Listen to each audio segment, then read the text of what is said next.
맥죽병을 보고서 와이프라고 부르는 한 정신병 환자가 있었습니다. 그래서 이 사람이 정신병원에 입원을 해서 장기간 치료를 받았어요. 의사가 이 환자에게 말하기를 당신이 맥죽병을 보고 와이프라고 부르지 않고 맥죽병으로 부르게 되면 당신이 태어나게 됩니다. 그랬어요. 오랫동안 이제 치료를 받고 여러 기간을 거친 후에 의사가 맥죽병을 들고 이 환자에게 찾아와서 다시 물었어요. 이게 무엇입니까? 그러니까 그 환자가 맥죽병을 보고 사는 말이 맥죽병입니다. 그러니까 의사가 기뻐하면서 이제 당신은 온전히 치료받았습니다. 맥죽병을 맥죽병이라고 하니까 당신 이제 건강한 온전한 사람이 되었습니다. 이제 퇴원하셔도 됩니다. 그래서 이 환자가 이제 기쁜 마음으로 퇴원 수속을 밟고 있었어요. 근데 퇴원 수속을 밟다 보니까 옆에 어떤 사람이 소주병을 들고 서 있는 거예요. 그러니까 그 환자가 소주병을 보면서 이렇게 말하는 거예요. 아니 처제가 여기 웬일이야? 그래서 그 사람이 다시 또 입원하게 되었다는 그러한 이야기입니다. 우리가 무엇을 어떻게 바라보고 어떻게 믿느냐, 이것이 정말 우리 인생을 살아가는 데 있어서 가장 중요한 일입니다. 그것을 바로 믿음이라고 합니다. 믿음은 바라는 것들의 실상이라고 그랬습니다.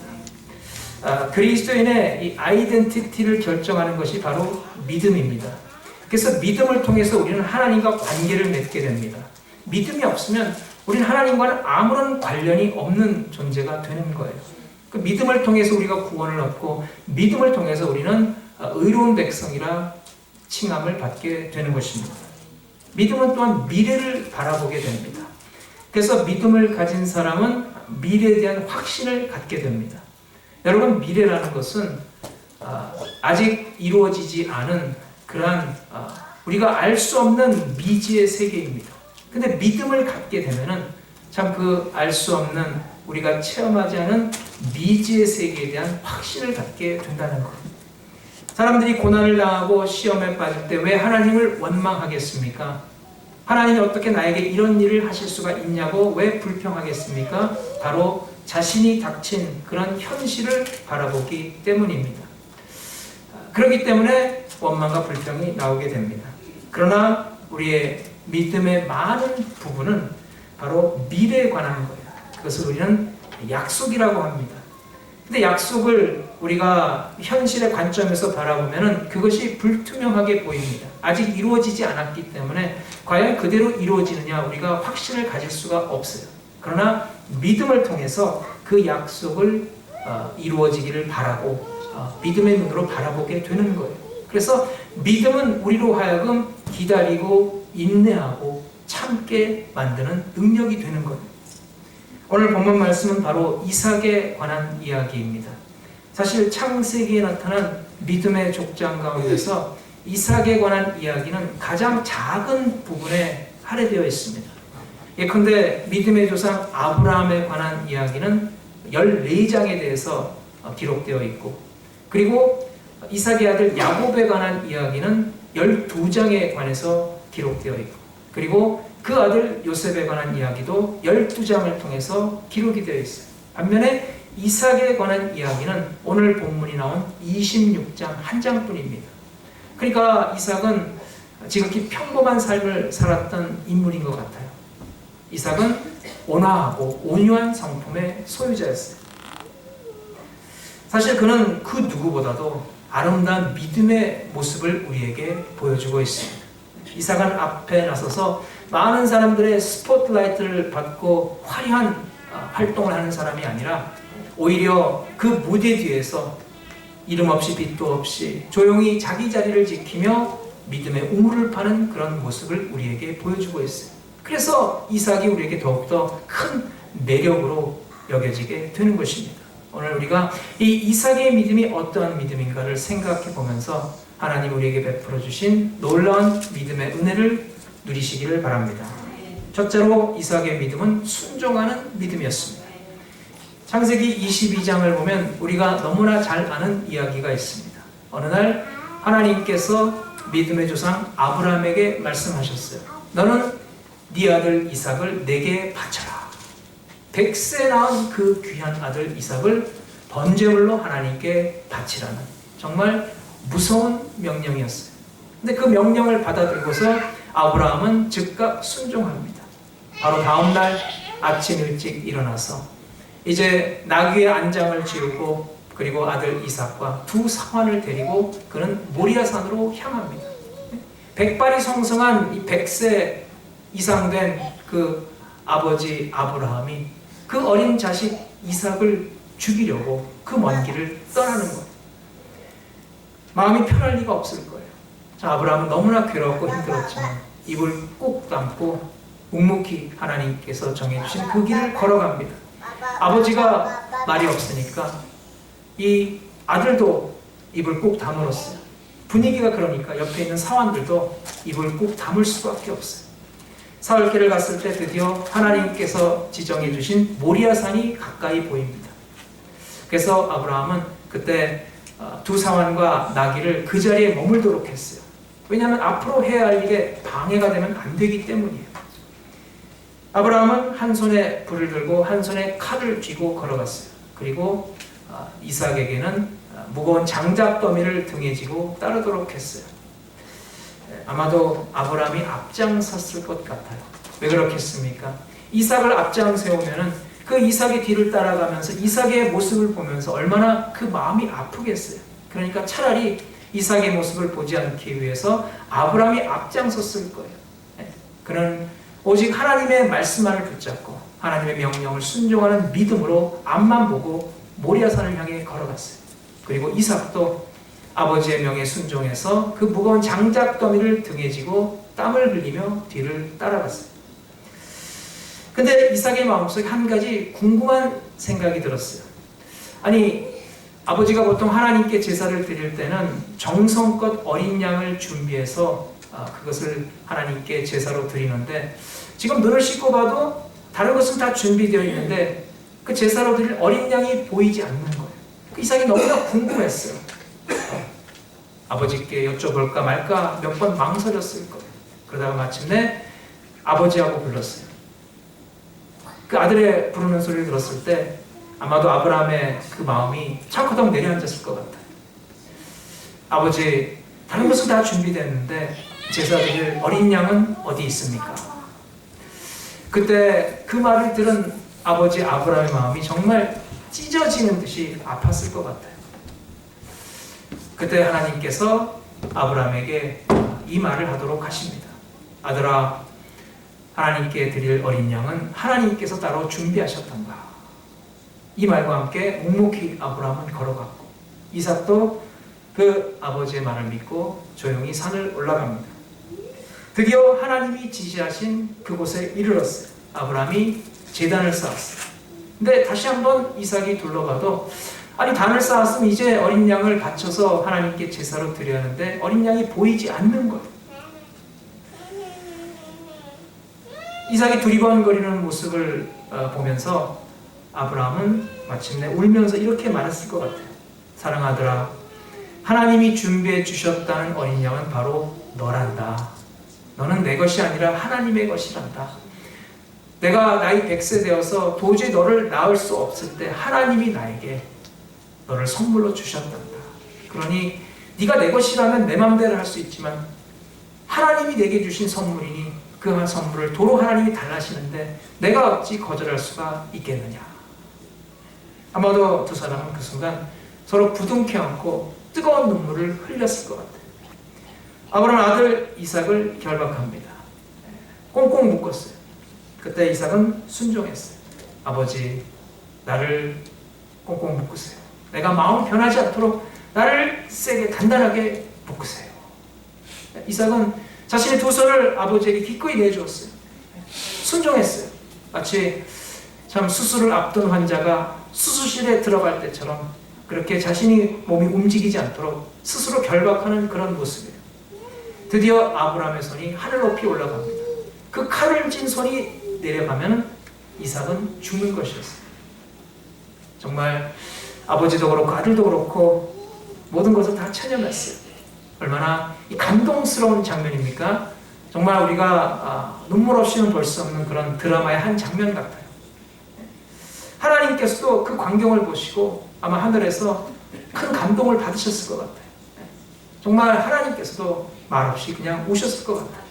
참 하나님의 은혜를 입은 인간이 그 하나님의 은혜를 보답하고자 그 명령에 순종해서 자신을 온전히 희생하는 그 모습이 하나님도 크게 감동을 하셨을 것 같아요.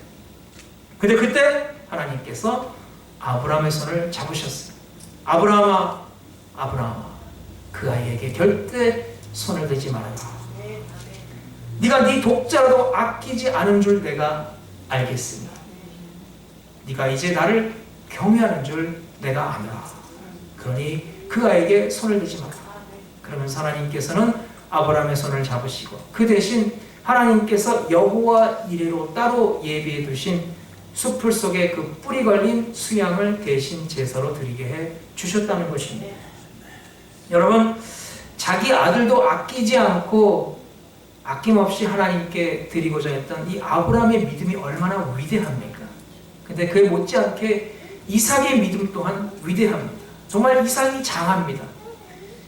우리가 이 이삭의 모습에서 무엇을 본받아야 하겠습니까? 바로 말없이 순종하는 믿음입니다. 아버지와 사흘 길을 걸으면서 이삭이 얼마나 많은 생각을 했겠어요? 이삭이 하고 싶은 말이 얼마나 많았겠습니까? 그러나 이삭은 묵묵히 순종하면서 아버지의 뒤를 따랐어요. 장작을 지라 할 때도 아버지의 명령에 순종했어요. 얼마든지 반항할 수 있는 나이입니다. 지금 사흘 길을 힘겹게 걸어왔고 더군다나 이 무거운 장작을 등에 지고 산을 올라갈 만큼 이삭은 정말 혈기왕성한 그런 젊은 나이입니다. 예? 자기를 결박하는 백발이 성성한 노인 아버지를 와락 밀어제치고 얼마든지 도망칠 수 있었어요. 그러나 이삭은 아버지의 뜻에 끝끝내 순종하고 그 뜻을 따랐다는 것입니다. 이 얼마나 아름다운 모습입니다. 참 신앙생활 하면서 우리가 힘들어하는 것이 이렇게 이삭처럼 순종하는 것입니다. 내 생각과 내 기분과 내 감정이 있는데 그것을 어떻게 온전히 다 내려놓고 순종할 수가 있겠습니까? 정말 힘든 부분입니다. 그러나 그것이 하나님이 정말 기뻐하시는 일이라면, 그것을 통해서 하나님이 영광 받으신다면, 그것을 통해서 주님의 몸된 교회가 더욱더 든든히 세워진다면 우리가 이삭처럼 순종할 수 있기를 간절히 바랍니다. 아멘. 그러면 이삭을 위해 수양을 예비해 주신 하나님께서 우리에게도 더 큰 은혜를 예비해 주실 줄로 믿습니다. 여러분, 교회 생활하면서 사실 내 감정, 내 기분대로만 할 수가 없어요. 왜냐하면 교회는 하나의 공동체이기 때문에 나 혼자서만 다니는 교회가 아닙니다. 공동체 생활에서 중요한 것이 바로 팀워크입니다. 그래서 축구나 농구나 배구나 선수들이 한 팀을 이뤄서 그 팀워크를 이룰 때 열심히 협조해서 일할 때 경기에서 좋은 결과를 얻을 수가 있습니다. 그래서 우리가 한 교회에서 신앙생활 할 때 때로는 힘들더라도 참고 인내하며 하고 싶은 말, 하고 싶은 행동이 있더라도 우리가 이삭과 같이 묵묵히 순종할 때 그것이 정말 아름다운 신앙의 모습입니다. 하나님은 선하시니까 그 선하신 하나님께서 우리를 더 좋은 길로 인도해 주시겠지. 이 믿음을 가지고 이삭처럼 묵묵히 순종하며 하나님께 영광 돌리는 성도가 되시기 바랍니다. 둘째로 인내하며 기도하는 믿음입니다. 창세기 24장 63절 보면 이삭이 저물 때 들에 나가 묵상하다가 눈을 들어보매 낙타들이 오더라. 이삭은 참으로 경건한 사람이었어요. 이제 그 해가 질려 어둑어둑해질 때가 사실은 참 기도하기 좋은 시간입니다. 그때를 이용해서 이삭은 조용한 곳에, 한적한 곳을 찾아 들러나갔어요. 그때 이제 그 장소에서 이제 이삭은 하나님을 기도로서 만나는 시간을 가졌던 것입니다. 그래서 이삭은 이와 같이 참 조용한 시간, 조용한 장소를 찾아서 항상 하나님께 기도의 제단을 쌓았던 사람이었어요. 그러다가 그는 마침내 하나님의 응답하심으로 사랑하는 아내 리브가를 만나게 됩니다. 그때 그의 나이 40세였어요. 40세의 나이면은 사실 자기가 하고 싶은 것을 얼마든지 할 수 있는 나이입니다. 또 자기가 원하는 여자가 있으면 얼마든지 자기 뜻대로 아내로 맞이할 수 있는 나이예요. 예컨대 그 에서의 경우를 보면은 그의 이 같은 한 40세 나이 정도의 가나안 여자 2명을 자기 뜻대로 자기 생각대로 아내로 맞이했어요. 그래서 오히려 부모에게 큰 근심을 주기도 했는데, 그러나 이삭은 그렇게 하지 않았다는 것입니다. 이삭은 하나님께 맡겨드리고 기도하며 경건한 자세로 하나님의 뜻을 구하는 모습을 나타냅니다. 그래서 마침내 하나님의 응답하심으로 귀한 배필 리브가를 만나게 되는 것입니다. 우리에게 주님을 만날 수 있는 조용한 시간이 있습니까? 우리가 주님과 1대1로 독대할 수 있는 조용한 장소가 있습니까? 우리에게도 이 신앙생활함에 있어서 하나님을 만나 교제하는 조용한 시간과 조용한 장소가 필요합니다. 예수를 믿는다고 하면서도 하나님과 만나는 조용한 시간이 없다면 그 마음의 평안이 오기가 힘듭니다. 매일 반복되는 일상생활에 힘들어지고 피곤해지고 짜증이 나게 됩니다. 기도를 통해서 하나님 주신 위로를 받아야 하는 거예요. 여러분, 날마다 주님을 만날 수 있는 조용한 시간을 가지시기 바랍니다. 그리할 때 모든 지각에 뛰어난 하나님의 평강이 우리 가운데 넘쳐날 줄로 믿습니다. 창세기 25장 21절 보면 이삭이 그 아내가 잉태하지 못함으로 그를 위하여 여호와께 간구하매 여호와께서 그 간구를 들으셨으므로 그 아내 리브가가 잉태하였더니, 이때 이삭의 나이 60세였어요. 이삭은 40세에 결혼해서 60세가 돼서야 아들을 낳게 되었다는 것입니다. 20년 동안 아이가 없었어요. 그 당시에는 참 아이가 없는 것은 큰 고통으로 여겨지던 그런 시대입니다. 그동안 20년 동안 간절히 자식을 기다렸는데 아무리 기다려도 자식을 낳지 못하는 거예요. 그 속으로 굉장히 답답했을 거예요. 야, 우리 아버지도 아브라함도 100세가 돼서 나를 낳았다는데 이것도 유전인가? 왜 우리 집안에 이렇게 아이가 없나? 라고 아마 굉장히 조바심이 났을 거예요. 그때 그의 이복형인 이스마엘은 어땠습니까? 창세기 25장에 보면 형 이스마엘은 그때 이미 12명의 아들을 낳았어요. 그러니까 아들만 한탔어요. 그러니까 딸까지 합하면 아마 훨씬 더 많았을 것 같아요. 그러니까 한 해가 지나면 또 아들을 낳고, 한 해가 또 지나면 또 아들을 낳고, 그렇게 주렁주렁 줄줄이 사탕으로 아들을 낳는데 이삭은 아이가 전혀 없는 거예요. 얼마나 고통스러웠겠습니까?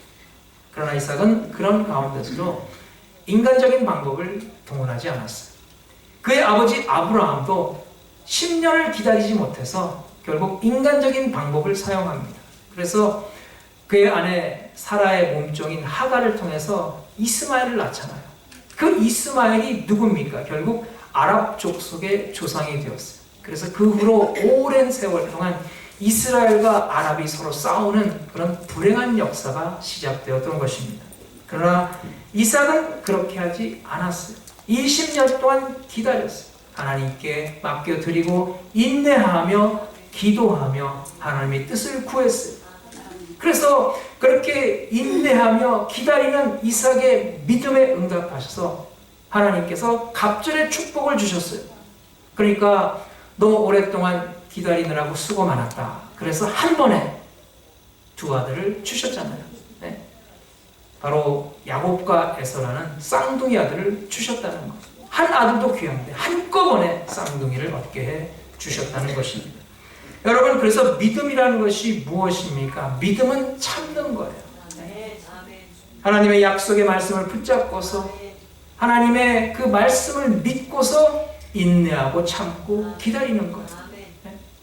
하나님은 모든 것을 아시니까, 하나님은 모든 사정을 아시고 보고 계시니까, 하나님은 살아 역사하시니까 힘들어도 눈물을 머금고 참는 것이 바로 믿음입니다. 소망이 무엇입니까? 로마서 5장 4절에 보면 인내는 연단을, 연단은 소망을 이루느니라. 네? 여러분, 소망도 참는 거예요. 사랑이 무엇입니까?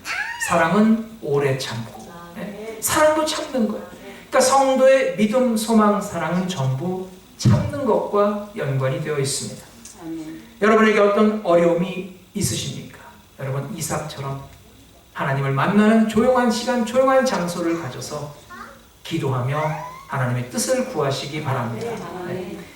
속히 응답되지 않는다고 해서 인간적인 방법을 동원하려 할 것이 아니라 하나님께 맡겨드리고 기다리며 인내하며 부르짖는 것입니다. 하루 이틀 기도하고 안 된다고 해서 포기할 것이 아닙니다. 이삭은 20년을 기다렸어요. 우리의 기도는 확신과 인내가 있어야 합니다. 끝까지 참고 부르짖어 기도하는 성도될 때 하늘의 문이 활짝 열리게 될 것이고 하나님 우리에게 더 좋은 것으로 채워주실 줄로 믿습니다. 셋째로 양보하며 화평케 하는 믿음입니다. 이삭에게 다른 사람보다 한 가지 잘하는 게 있습니다. 그것은 바로 우물을 파는 것이었어요. 그러니까 다른 사람은 일평생 우물 하나 파는 것도 쉽지가 않은 일인데 이삭은 장소를 옮겨가며 우물을 파는 곳마다 물이 콸콸콸 솟아 올랐다는 거예요.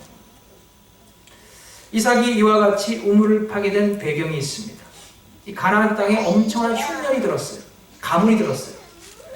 그래서 이삭은 당시에 비옥한 땅이 있는 애굽으로 가기를 원했어요. 근데 하나님께서 그 길을 막으셨어요.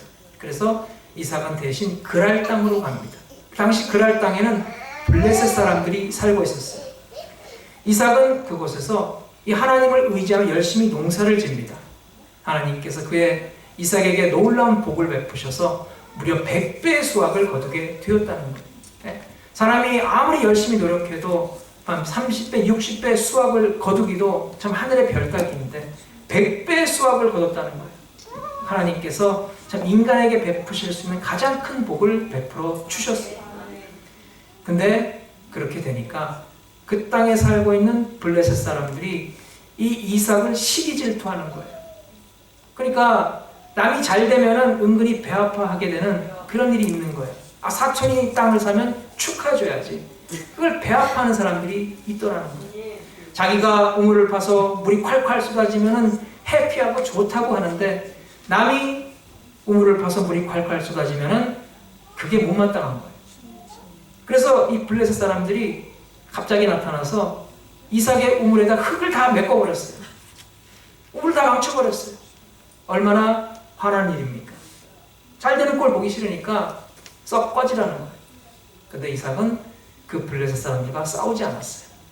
그래, 너희들 맘대로 해라 하면서 그냥 양보하고 또 다른 곳으로 옮겨가서 그곳에 또 우물을 팠어요. 그랬더니 그곳에서 또다시 물이 콸콸콸 솟아오르는 거예요. 하나님께서 여호와 일에 축복을 베풀어 주십니다. 그런데 그곳에 살고 있는 블레셋 사람들이 또 시비를 거는 거예요. 야, 이 땅은 우리 땅이니까 이 우물도 우리 것이야. 블레셋 사람들이 이미 자기들이 파서 가지고 있는 우물들이 많을 거예요. 근데 자기들 많은 우물은 놔두고 그 이삭이 와서 새롭게 판 조그만 우물 하나를 그걸 못 보는 거예요. 그것을 빼앗아 가겠다는 거예요.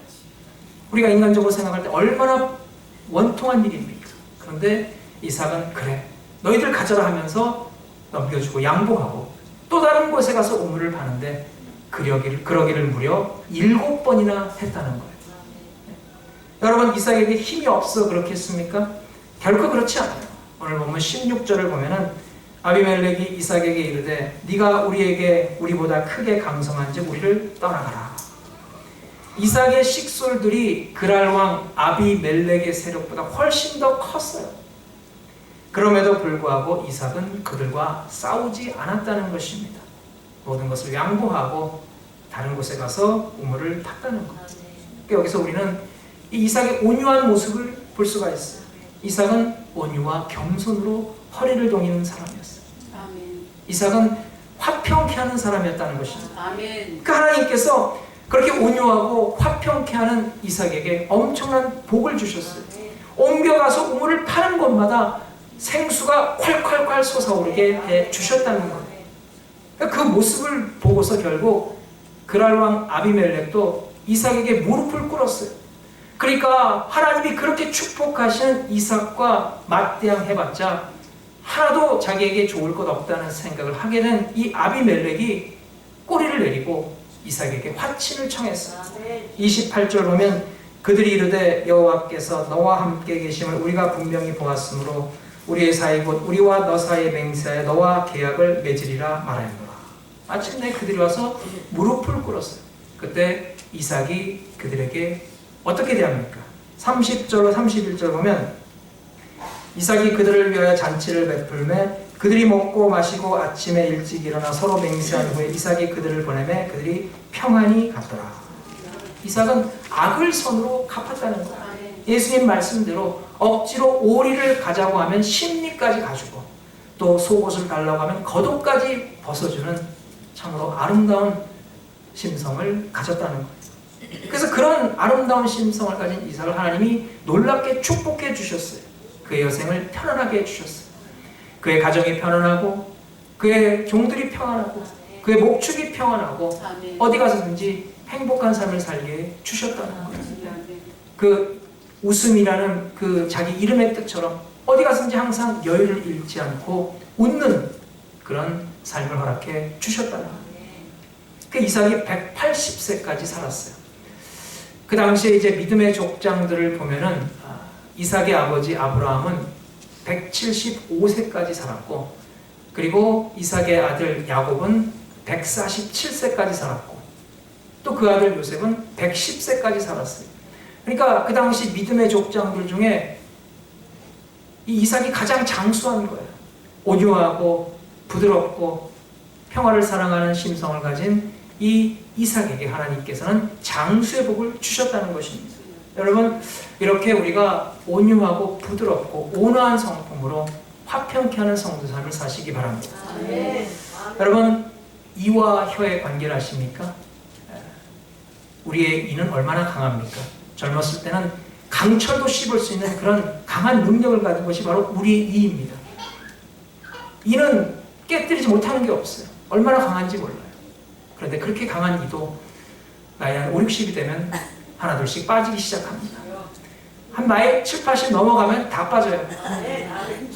반면에 혀는 어떻습니까? 혀는 정말 부드러워요. 너무나 연약해요. 그 강한 이빨이 실수로 깨물으면 피가 줄줄 납니다. 근데 그렇게 연약한 혀가 아무리 나이가 먹어도 절대 빠지는 일이 없어요. 죽을 때까지 그 혀는 제자리를 지키더라는 거예요. 그러니까 부드럽고 온유한 사람이 오래 가는 거예요. 강하면 부러집니다. 사랑하는 여러분, 이삭의 온화하고 온유하고 부드러운 성품을 우리가 담기를 원합니다. 그럴 때 우리 가정이, 우리 교회가 하나님이 주시는 축복으로 풍성하며 사랑이 넘치는 귀한 모습이 될 줄로 믿습니다. 그 중국의 유명한 복음 전도자였던 워치만 리의 일화가 있습니다. 그가 젊은 시절에 농사를 지을 때 일이에요. 근데 그해 엄청난 가뭄이 들었어요. 그래서 그가 자기 논에 가서 열심히 하루 종일 땀을 흘리며 양수기로 물을 퍼서 자신의 논을 가득 채웠어요. 그리고 나서 그 다음날 아침에 자기 논에 가보니까 논에 물이 팍 줄어버린 거예요. 이게 어떻게 된 건가 하고 살펴보니까 자기 그 이웃 논 주인이 논뚝을 터가지고 자기 논에 채웠던 물을 다 빼앗아간 것이었어요. 그 워치만 리가 너무 열받아가지고 정말 가서 한바탕 싸우고 싶었는데 자기가 그리스도인이라는 생각을 깨닫고서 꼭 참고 모르는 척하고 그날은 다시 한번 또 양수기를 동원해서 열심히 물을 퍼서 자기의 논을 채웠어요. 근데 그 다음날 다시 자기 논에 가보니까 또 자기 논에 물이 팍 줄어버린 거예요. 또 옆에 논 주인이 그 물을 다 빼앗아갔어요. 이젠 정말 참을 수 없다고 생각해서 그 옆 논 주인에게 가서 대들면서 싸웠어요. 따졌어요. 왜 남의 논을 자꾸 와서 물을 빼가냐고, 왜 도둑질을 가냐고 막 따지니까 그 옆 논 주인이 미안하다고 사과를 하는 거예요. 근데 이상한 것은 그러고 나니까 이 워치만리의 마음속에 기쁨이 없더라는 거예요. 분명히 자기가 생각하기에 틀린 일을 한 것이 아닌데, 분명히 옆 논 주인도 미안하다고 사과를 했는데 마음에 기쁨과 평안이 없는 거예요. 그래서 그날 밤 워치만리가 잠자리에 들기 전에 하나님께 조용히 기도했어요.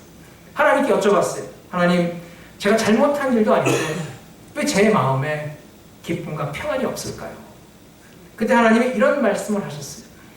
넌 어떻게 항상 옳고 그름만 따지고 정당한 일만 하려고 하느냐? 그보다 좀 더 위대한 일을 할 수 없더냐? 그러한 음성을 듣고서 그가 깊이 생각했어요. 그래서 그 다음날 아침 일찍 양수기를 준비해가지고 이웃 논으로 갔어요. 그래서 열심히 땀을 흘려서 양수기로 물을 퍼서 이웃집에 논을 가득가득 물로 채웠어요. 그리고 나서 그 양수기를 다시 자기 논으로 가져와서 열심히 물을 퍼서 자기 논을 가득 채웠어요. 근데 나중에 그 사실을 알게 된 이웃논 주인이 너무나 큰 감동을 받았어요. 그래서 그 일이 계기가 돼서 그 이웃논 주인과 그 가족이 예수님을 영접하게 되었다는 것입니다. 아멘. 여러분, 세상 사람들은 우리를 대적하려고 합니다. 우리를 대적하는 악한 자를 만날 때가 있습니다. 그러나 여러분, 결코 악으로는 악을 이길 수가 없어요. 결국은 점점 더 악이 에스컬레이트 돼가지고 다 함께 더 악해지는 길밖에 없는 거예요. 그것으로 문제가 해결되지 않고 더 오히려 복잡하게 되는 것입니다. 그래서 오늘도 우리는 예수님의 제자로서 악한 자를 대적하지 말고 오죽하면 저러겠냐고 불쌍히 여기는 성도가 되시기 바랍니다. 너그러운 마음을 가지고 우리에게 악을 행하는 사람까지도 품어주고 긍휼히 여기는 성도가 되시기 바랍니다. 마지막으로 본문 22절 보면 이삭이 거기서 옮겨 다른 우물을 봤더니 그들이 다투지 아니하므로 그 이름을 르호봇이라 하여 이르되 이젠 여호와께서 우리의 장소를 넓게 하였으니 이 땅에서 우리가 번성하리로다 하였더라. 르호봇이라고 하는 장소는 장소가 넓다는 뜻입니다. 그러니까 하나님께서 우리의 장소를 넓게 주셨다, 그런 뜻이에요. 하나님께서 우리의 장막터를 넓게 주셨다는 뜻이에요. 아멘. 사랑하는 여러분, 우리 교회가 우리의 르호봇입니다. 하나님께서 오늘도 우리를 축복해 주셔서 우리가 오랫동안 우물을 판 이곳에 장소를 넓게 주신 축복을 주실 줄로 믿습니다. 아멘. 이곳을 통해서 샘솟듯이 솟아나는 영생수로 우리의 가란 목을 채워주실 줄로 믿습니다. 아멘. 우리가 이 땅에서 번성하리로다는 말씀대로 우리가 저 하늘의 별과 같이 저 바다의 모래같이 창대케 역사가 나타날 줄로 믿습니다. 아멘. 우리가 이 비전을 가지고 오늘도 이삭처럼 묵묵히 우물을 파시기 바랍니다. 아멘. 예배와 기도의 우물을 파세요. 전도와 선교의 우물을 파세요. 아멘. 봉사와 헌신의 우물을 파세요. 아멘. 사랑과 화평의 우물을 파세요. 아멘. 그래서 우리 모두에게 개인적으로, 가정적으로, 교회적으로 르호봇의 역사, 장소를 넓게 해주시는 역사, 번성하고 창대케 되는 축복이 넘쳐나게 되시기를 주의 이름으로 축원합니다. 아멘. 하나님 감사합니다. 오늘도